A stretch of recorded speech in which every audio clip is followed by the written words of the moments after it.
நம்ம கபாப் சூப்பராக வெந்துட்டு போடும்போது ரொம்ப கட்டியாக இருந்த மாதிரி வெந்து வந்த பின்னா லேசாக ஆகிட்டு பாருங்கள். காரசாரமாக ஒரிஜினல் சிக்கன் கபாப் மாதிரியே வந்துருக்கு. யாருமே இது வந்து மீல் மேக்கர்னு யாரும் நம்மகிட்ட கெஸ்ட்டு வந்தாலோ வீட்டில் உள்ளவங்க தெரியாமல் கொடுத்தா அவங்க நம்பவே மாட்டாங்க. நம்ம வீட்டில் உள்ளவங்களுக்கு சிக்கன் கபாப்னு சொல்லி தாராளமாக ஏமாற்றலாம், அந்த அளவு வந்துருக்கு. Hello friends, back to Bhavani lifestyle. அனைவரும் எப்படி இருக்கீங்க? நலமா இருக்கீங்களா? நல்லா இருக்கீங்களா? நான் சூப்பராக இருக்கேன், நலமா இருக்கேன். சமையல் பண்ண போகிறேன். இன்னைக்கு நம்ம வீட்டில் வெஜ் கபாப். அதுக்கு என்னென்ன வேணும்னு பார்க்கலாமா? ரொம்ப டேஸ்ட்டாக இருக்கும். அப்படியே சும்மா மட்டன் கபாப் சாப்பிட்ற மாதிரி இருக்கும், சிக்கன் கபாப் சாப்பிட்ற மாதிரி இருக்கும். வாங்க வீட்டுக்குள்ள போகலாம். முதல் முறை பார்க்குற மாதிரி இருந்தாலும் சப்ஸ்கிரைப் பண்ணிக்கோங்க, லைக் பண்ணிக்கோங்க. வாங்க வீட்டுக்குள்ள போகலாம். உங்கள் வீட்டில் என்ன சமையல் சொல்லுங்கள். பாருங்கன்னா 150 கிராம் சோயா எடுத்துருக்கேன். இதை நல்லா மொதல் வாஷ் பண்ணிக்கலாம். இதை நல்லா ஒரு 2 தண்ணியில் வச்சு வாஷ் பண்ணிவிட்டு நல்லா 2 தண்ணியில் வாஷ் பண்ணியாச்சு. இப்போ கேஸில் வச்சுட்டேன். கொஞ்சம் தேவையான உப்பு போட்டு ஒரு தண்ணி கொதிக்கிற வரைக்கும் இது லேசாக நமக்கு வந்து சாஃப்ட் ஆகணும். கேஸில் வச்சாச்சு. இது இப்போ ரொம்ப ட்ரையாக இருக்குது பார்த்தீங்களா? நல்லா மீல் மேக்கர் வந்து சாஃப்டாக ஆகணும். அப்போ தான் நம்ம செய்ய போகிற கபாப் நல்லா டேஸ்ட்டாக வரும். இந்த ஸ்டேஜில் நம்ம கேஸ் ஆஃப் பண்ணிடணும். நுரையா வந்துட்டு பார்த்தீங்களா? கேஸ் ஆஃப் பண்ணிவிட்டு ஒரு 10 நிமிஷம் தட்டை போட்டு மூடி வச்சிடலாம். பாருங்கள், நல்லா ஆறிட்டு இது சுத்தமாக ஒரு சொட்டு தண்ணி இல்லாமல் நல்லா புளிஞ்சு எடுத்துக்கணும். எந்த அளவுக்கு முடியுதோ அந்த அளவுக்கு டைட்டாக புளிஞ்சிட்டு இப்படி ஒரு ஜாரில் சேர்த்துக்கணும். வந்து நான் கணக்குக்கு வந்து 150 கிராம் எடுத்திருக்கேன். உங்கள் வீட்டில் மெம்பர்ஸ் எத்தனை இருக்காங்க அந்தபடி நீங்கள் கணக்கு பண்ணி எடுத்துக்கலாம். தேவையான உப்பு, இஞ்சி, பூண்டு, பச்சை மிளகாய். இது கொஞ்சம் காரசாரமாக பண்ணுறேன், அப்போ தான் சாப்பிட நல்லா டேஸ்ட்டாக இருக்கும். எப்போவுமே நான்வெஜ் ஐட்டம் வந்து கொஞ்சம் காரமான நல்லாயிருக்கும், கபாப் நல்லா டேஸ்ட்டாக வரும். பெரிய ஜீரகம் 3/4 ஸ்பூன். இதை இப்போ நல்லா அரைச்சிட்டு வந்துடலாம். இந்த மாதிரி நம்ம வந்து நரங்குறம் அரைச்சி எடுத்துக்கணும், ரொம்ப மையாக அரைக்கக்கூடாது. இதுக்கு 2 ஸ்பூன் கார்ன்ஃப்ளவர், டேபிள் ஸ்பூனால் 2 ஸ்பூன் கார்ன்ஃப்ளவர், இன்னும் 3 ஸ்பூன் மைதா மாவு, 2 3, இன்னும் கொஞ்சமாக பெப்பர், பின்ன கலருக்காக கொஞ்சோண்டு காஷ்மீரி பவுடர். கலர் நல்லா சூப்பராக வரும். 2 ஸ்பூன் எடுத்துருக்கேன். 3/4 ஸ்பூன் கரம் மசாலா, பொடியாக கட் பண்ண வெங்காயம், ஒரு கைப்பிடி புதினா, ஒரு கைப்பிடி மல்லிக்கீரை, 1/2 ஸ்பூன் மஞ்சத்தூள், 1 ஸ்பூன் தனியா பவுடர், 1 ஸ்பூன் ஜீரா பவுடர், பின்ன காரத்துக்கு மிளகாத்தூள். நான் திருப்பியும் சொல்கிறேன், இது கொஞ்சம் காரமாக இருந்தால் நல்லாயிருக்கும்.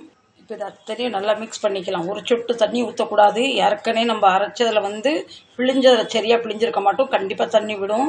இந்த மாதிரி நம்ம இதுக்கு சேர்த்தனா நம்ம வந்து சோயா வந்து பிறுபிறுன்னு இருக்கும், நமக்கு உருட்டுறக்கு வராது. அது வந்து கட்டி பதறதுக்காக. இப்போ 2வது கார்ன்ஃப்ளவர் எதுக்கு போட்டிருக்கேன்னா நல்லா க்ரன்ச்சியாக வர்றதுக்காக. நம்ம லேசாக பிணைஞ்சிட்டு விட்டுறக்கூடாது. எந்த அளவுக்கு முடியுமோ அந்த அளவுக்கு அழுத்தம் கொடுத்து பிசையணும். அப்போ தான் நம்ம மாவு, நம்ம சோயா, உப்பு, மசாலா எல்லாம் சேரும். எனக்கு எந்த ஷேப் வேணுமோ ரவுண்ட் ஷேப்பில் வச்சுருக்கேன், வடை ஷேப்பில் வச்சுருக்கேன், இந்த கபாப் ஷேப்பில் வச்சுருக்கேன். உங்களுக்கு எந்த ஷேப் வேணுமோ அதை நீங்கள் உருட்டி எடுத்துக்கலாம்.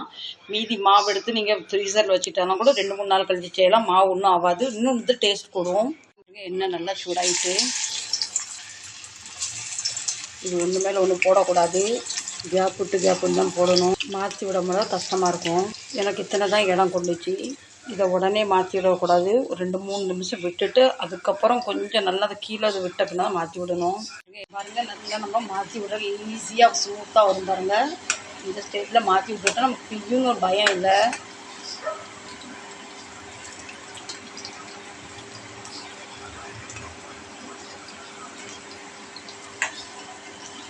நம்ம கபாப் சூப்பராக வெந்துட்டு போடும்போது ரொம்ப கட்டியாக இருந்த மாதிரி வெந்து வந்த பின்னா லேசாக ஆகிட்டு பாருங்கள்.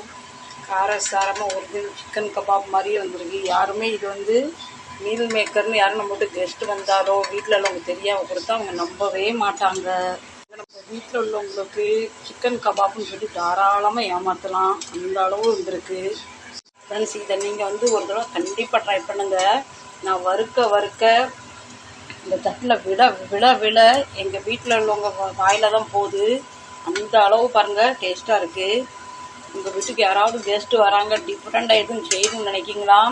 இது வெறும் நீங்கள் ஸ்நாக்ஸ் மாதிரி கூட, ஈவினிங் ஸ்நாக்ஸ் மாதிரி கூட சாப்பிடலாம். பிள்ளைங்களுக்கு லஞ்ச் பாக்ஸில் ரெடி பண்ணி தரலாம். லெமன் ரைஸுக்கு, பருப்பு சாதத்துக்கு, ரசத்துக்கு, இது எதுவுமே சாப்பிடலாம். சும்மாவே பாருங்களேன், நான் சுட்டுக்கிட்டே இருக்கேன். இங்கே ஓடிக்கிட்டே இருக்குது. அவ்வளோ மாவுலையும் எனக்கு வந்து இப்போது இத்தனை தான் இருக்குது, அவ்வளவும் காலி.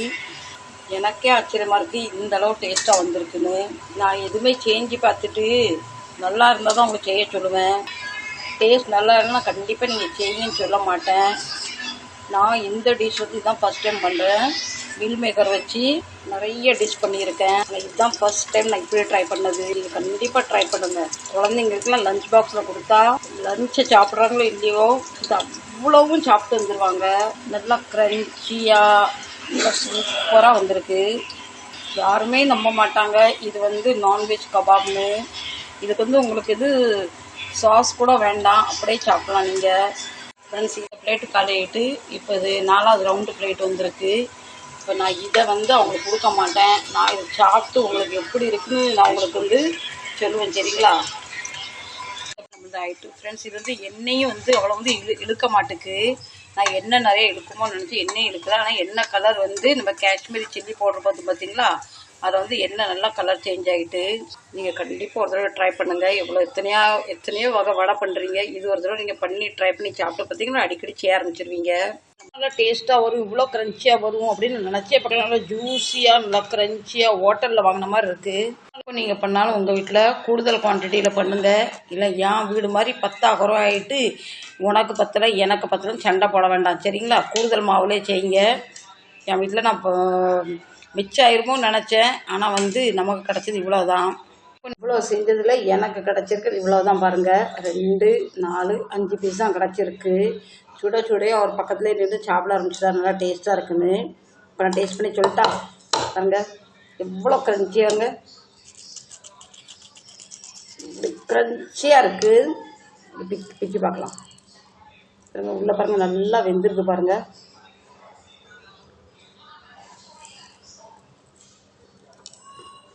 நல்லா முறுமுறுன்னு இருக்குது.